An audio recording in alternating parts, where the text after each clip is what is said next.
Good evening guys. हामी चाहिँ आज फर्स्ट टाइम पोखराको लभली डाँडा घुम्न आएको। कोइन्सिडेन्टली हामी चाहिँ घुम्नु गएको थियौँ कता, तर यहाँ आउनु मन लागेर आएको। त यस्तो ब्युटिफुल नजारा देखेर चाहिँ मन लोभ्यायो। असम यस्तो मन पर्यो नि।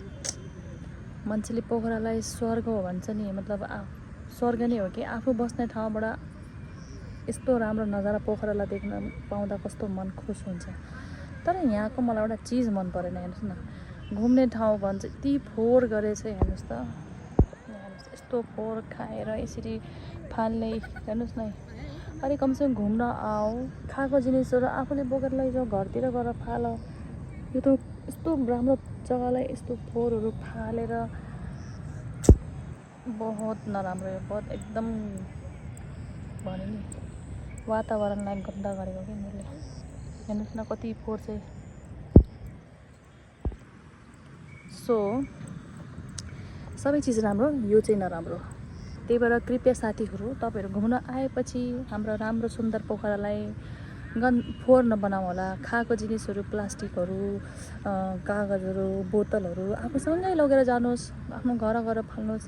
आफ्नो इन्भाइरोमेन्टलाई सफा राख्नु होला, यस्तो फोहोर नराख्नु होला। हो कि होइन बुढो?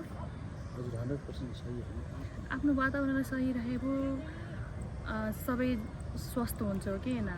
हाम्रो के भन्छ, यो नेचुरल जो प्राकृतिक छ यसलाई सुन्दरताले भरेर राख्न किन फोहोर बनाएर राख्ने? हो कि होइन साथी? हजुरहरू कोहरू यसमा मसँग समर्थन हुन्छ कमेन्टमा भनिदिनु होला, र साथै सब्सक्राइब पनि गरिदिनु होला। र हाम्रो ब्युटिफुल पोखरालाई हेर्नुहोस्, एकदमै कस्तो राम्रो देखेछ नि। हो, मलाई त आज यहाँ आएर कस्तो आनन्द फिल भएछ। धेरै मन पर्यो ठाउँ देखेर चाहिँ एकदमै। I just love it this ठाउँ। हेर्नु न, ऊ पर चाहिँ न्यू इन्टरनेसनल एयरपोर्ट छ। यो न्यू इन्टरनेसनल एयरपोर्टको ठ्याक्कै उता पछाडिपट्टि हाम्रो घर छ, र हामी यति टाढादेखि यहाँ घुम्न आएको छ। अनि पुराना एयरपोर्ट चाहिँ कता?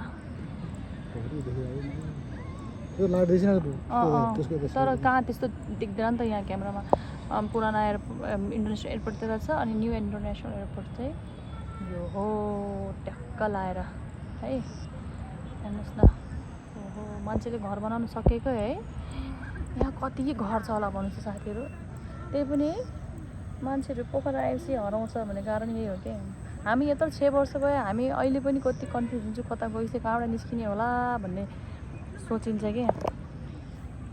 हेर्नु न यो नजारा, मलाई त कस्तो सिङ्गापुर के भन्छ अरे त्यसलाई? सिङ्गापुरै भन्छ है। सिङ्गापुर ठ्याप्प लाग्यो कि पुरा। होइन, पहाडहरू के त उतापट्टि पनि छ अझै।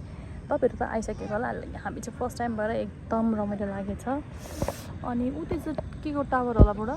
यो टावर त्यो त के होला नि, एनसिएल खै थाहा भएन है हामीलाई। अनि यो चाहिँ काउँ डाँडा, यो चाहिँ काउँ डाँडा होला। काउँ डाँडा बुढो, काउँ डाँडा। यहाँ मणिपाल हस्पिटल हेर्नु साथीले। यो चाहिँ हाम्रो यहाँको Manipal hospital.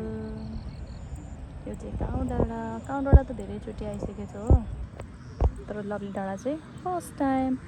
So by by, subscribe अनि लाइक गरिदिनु होला। टिङ टिङ।